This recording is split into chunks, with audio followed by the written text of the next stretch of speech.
daawadayaal qaybtan waa qaybtii labaad iyo wararkeennii iyo warbixinii dhinaca diblomaasiyadda dabcan waa horfadhi media iyo wararkii ugu dambeeyay dunida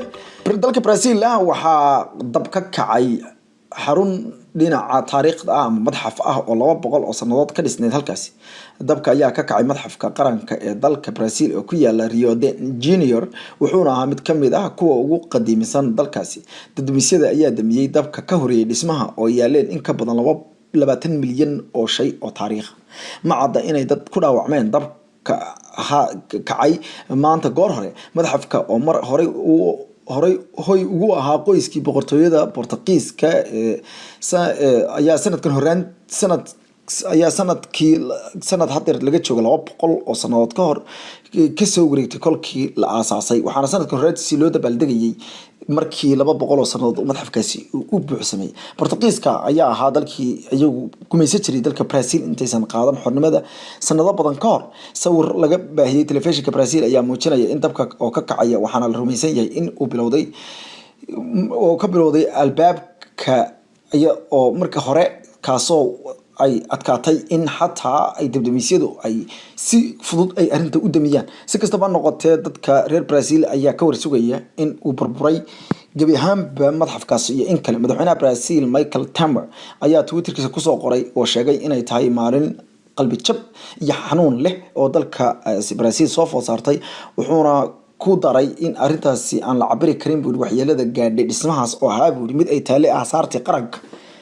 dabcan asaartii qaranka Soomaaliyeed cid bas weydiisan malanaya meel ay ku dameysay email ay taalo toona mar kasta oo aynu wararka qaar dabcan oo taabanaya waxyaalaha muhiimka ah oo asaartu kamid tahay waxay tusaale u tahay dalkan wuxuu ahaa jiray in dadkan taariikhdiisa la ogaado halgankoodii la ogaado iyo in wixii ay dadkan soo mareen ama waxyaalaha dadkan caanka ku yihiin lagu kaydiyo taasoo burburkiisa keenay xataa taalooyinkii la fujiyay ama la burburiyay iyadoo ummadda Soomaaliyeed aysan waxba u harin daawadayaasha qiimaha aan ku fido wararka iyo warbixinaha dhinaca diblomaasiyadda dalka Shiinuuna gordhaweyta wuxuu sheegay in xanuunka hargabka ama qandhada ku dhacda doofaarka ee loo yaqaan African swine ay ka dilaacday 6 gobol oo dalkaasi ka tirsan wasaaradda beeraha iyo waxa la yidhi wasaaradda beeraha iyo deegaanka ayaa soo saartay war qoraal oo ay sheegayso in 6 qof ay soo ritay xumada laga qaado hilibka doofaarka ee dabcan loo yaqaan African swine xumada la yiraahdo gobolada dalkaasi qaar kamid ah oo kamid yahay gobolka Linan iyo gobolka bartamaha Henan gobolka bariga ku yaale Anhu iyo Jiangsu ayaa dhamaantood la sheegay in xanuunku saameeyay Shenzhen ayaa sidoo kale laga soo sheegay in xanuunkaasi uu dad badan soo ritay waxaana dawladdu mamnuucday dhammaan albaabadiisa ku dhufatay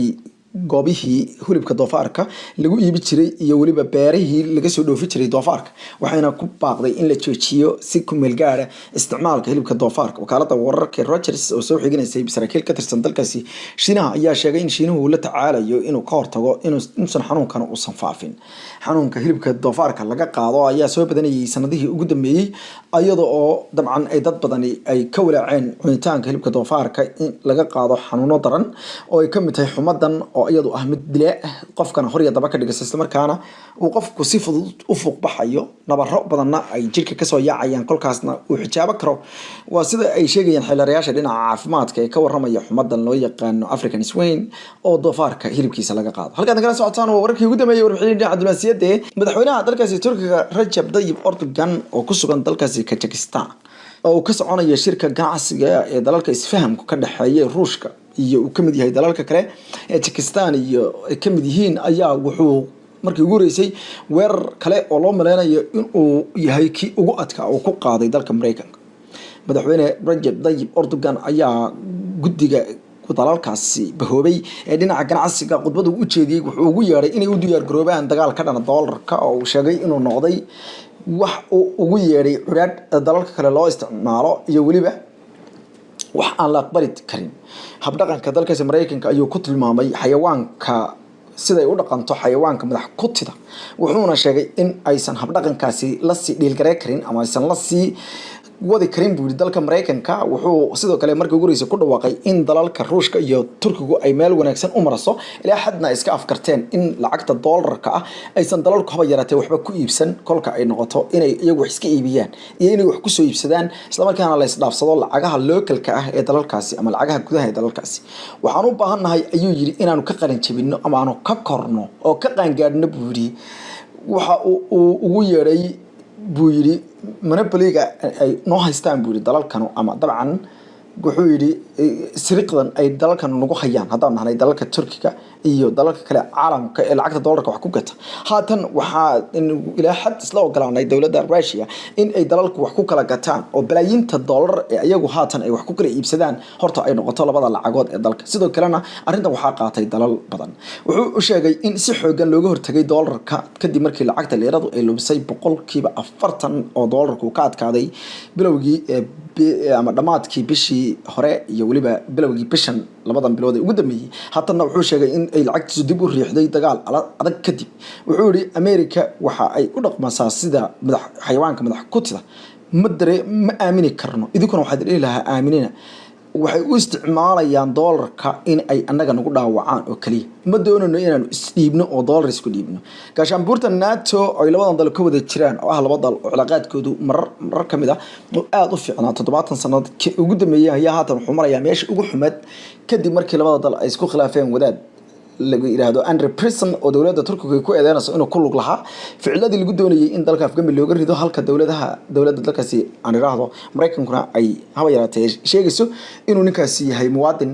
aan wax dambiye geysan oo tahay inay Turkigu ay dalkiisa hooyo ku soo celiyaan daawadayaal waliba horfadhi media wararkii iyo diblomaasiyadda caalamka oo dhan kolba waxaynu aadnaa gees kamid ah caalamka si aynu u keenno isla markaana wararka isugu soo dunno 11 xisbi oo kamid ah xisbiyada tirabeelka ah ee dalkaasi Iraq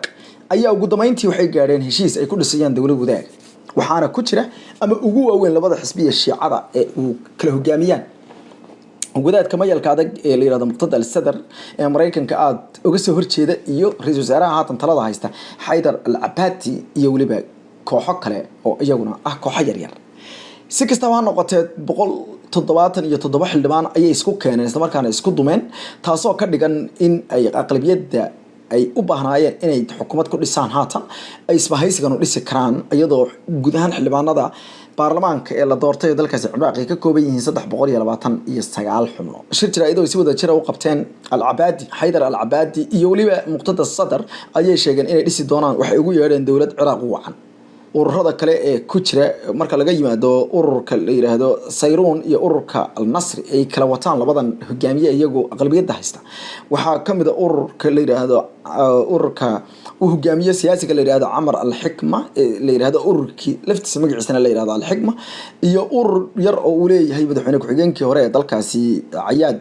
Alawi oo la yiraahdo al-Wadaniya iyo waliba ururka kale ee Sunniyiintu ay leeyihiin oo asaguna ah urur aad u yar balse haysta xogaa xubna ah si kastaba ha noqotee waxa kale oo ku jira ururka dadka Turkiga aslan ka soo jeeda ee la yiraahdo Turkmen ay leeyihiin oo dhowr xubnood oo xildhibaan ay leeyihiin iyo ururka dadyooga kale laba urur oo dadyooga kale laga tirada badan yahay sida Yazidi dadka la yiraahdo iyo dadka Kirishtaanka waxayna dhamaan isugu tageen inay ka dhigaan xildhibaanadii halka ay isugu geeyeen 177 xildhibaan waxaana halkaasi ku rajo beelay ururkii labaad ee ugu aqlabiyadda badnaa baarlamaanka ay taageeri jirtay Iran waxaana haatan ay u fadhiyaan inay dawlad wadaaga ay soo saaraan dalkaasi Ciraaq ayaa waxa ka jirtay awood qaybsi dadban oo inta badan ay qaada jireen madaxweyne prime ministerka ama ra'iisul wasaaraha waxa qaata shiicada carabta ah halka aqalka baarlamaanka afhayeenkiisana ay qaataan sunnida carabta ah iyo waliba madaxweynaha oo asagoo aan awood badan lahayn waxa qaada jiray dadka kurdida haatanse ururka kurdidu kama mid aha heshiiskan ama dhiilkan dhacay waxaana aan la ogeyn sida markaasi cidda markaasi labadan jago ama jagadan saddexaad qaadad doonta maadaama waxaase suuragal ah inay shiicadu isku darsato madaxweynaha taagta daran iyo ra'iisul wasaaraha awoodda badan iyo iyadoo afhayeenka baarlamaanka aan u badan tahay in loo daayo dadka Sunniyiinta halka nagala socotaan warfadhi media wararkii ugu dambeeyay ee dunida warbixinaha dhinaca diblomaasiyadda dabaasha qiimaha leh ka gaan caalamka oo dhan ayaan kol walba idinka keenaa warare haatanna aynu eegno bal dalka Philippines oo sheegay in ay hubkii ugu badnaa ka gadanayaan dalka Yahuud madaxweynaha dalkaasi Philippines ayaa soo gaaray magaalada xarunta u ah dalkaasi la yiraahdo Israel Tel Aviv asaga oo kula kulmay halkaasi ra'iisul wasaaraha Yahuuda Netanyahu madaxweynaha dalkaasi Rodrigo Duterte oo asagoo ah nin markaasi siyaasaddiisu ay aad u adag tahay isla markaana gacan bir ku haya dadka daroogada ka ganacsada ee dalkiisa ayaa waxa uu intuusan soo gaarin magaalada Tel Aviv wuxuu shir jiraayad oo ku qabtay garoonka diyaaradaha ee magaalada Manila ee dalkiisa xarunta u ah ayuu sheegay in ay dalkiisu ay u tagayaan ama uu dalkiisu u tagayo dalkaasi Israel wuxuu ugu yeeray booqasho taariikhi ah wuxuu yiri waxaan doonaynaa in aanu kor u qaadno buu yiri higsiga dalka iyaga oo ah buu yiri in aanu booqano buu yiri mid kamid ah dalalka muhiimka ah ama xubnaha beesha caalamka ee muhiimka ah ee dunida oo Israel oo ula jeeday wuxuu sheegay in ay wuxuu yiri Philippines waxay saaxiib la tahay dalalka oo dhan waxayna cadow la tahay dalla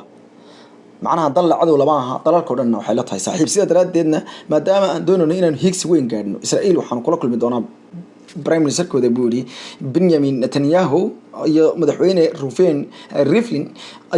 iyo waliba wuxuu yiri wasiirada dhinaca shaqaalaha wasiirada dhinaca dalxiiska iyo wasiirada difaac waxa uu sheegay in ay joogaan dad badan oo reer Philippines ah oo xoogsadayaal dalkaasi wuxuuna sheegay inay haatan la soo wareegi doonaan 100 gaari oo ah kuwa markaasi baabuurta gaashaamana wuxuuna haatan uu sheegay inay ka iibsan doonaan sidoo kale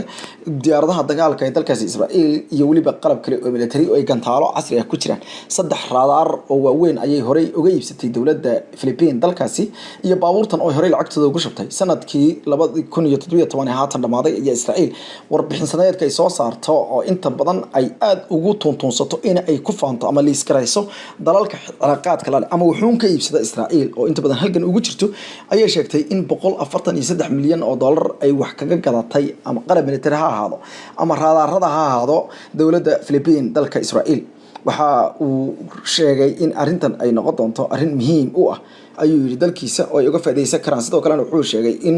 ilaa iyo arbacada uu joogi doono dalka Israel kadibna uu u duuli doono dalka Jordan oo istaagi doono magaalada Amman ee xarunta dalka Jordan si kastaba ha noqotee arintan ayaa Israel u aragtaa guul weyn kadib marka ay soo dhaweyso mid kamid ah hogaamiyaasha caalamka waliba si markaasi furan oo warbaahinta uga sheegay inuu qalab military ka iibsanayo Israel mid kamid ah dadka daraasaadka ka bixiya arrimaha labadan dal oo inta badan dalalka noocan oo kale ama dalalka qaarkood waxay magacaawdaan dad aqoon-yahan ah oo aan jagaba hayn oo jaamacad dhiga balse labada dal arrimahooda isku soo dhaweeya oo jaamacadana kaga hadla jaamacadaha dalal kalena booqda oo macallin ah ninkan oo ah nin Yahuud ah oo aad uga inta badan ah dadka u ololeeya in dalka Israel cilaaqaad uu ka helo dalalka kale oo la yiraahdo Hillington Safira isla markaana bara jaamacadeedka jaamacadda la yiraahdo University of Philippines ayaa wakaalada wararka AFP wuxuu u sheegay inay tan hordhac u tahay wuxuu ugu yeeray soo bilaabasho xooggan oo dalka si ay ku soo bilaabanayso Israel in hub lixaad laga iibsado horay ayaa ninkan oo dagaal adag kula jira dadka markaas ayagu ka ganacsada daroogada wuxuu horay u sheegay in dadka Philippines ku dhaqan ee daroogada qabitimay ay gaarayaan 3 milyan sida daraadeedna wuxuu sheegay in 3 milyan ay u dhigmaan 3 milyan ee xasuuqii Yahuudda Hitler u geystay Holocaust loo jiray sida daraadeedna uu doonayo inuu asaguna 3 milyan dilo taasoo in badan dad badan ay aad uga cabaadeen hadalkaasna mar dambe raali gelin ka bixiyay Mr. Rodrigo Duterte dabada qiimaha leh faafinta wararka iyo gaarsiinta asxaabteena kale caalamka oo dhan iyo inaad dabcan in wada gaarno ummadda Soomaaliyeed waxa xaqiina amaana Allah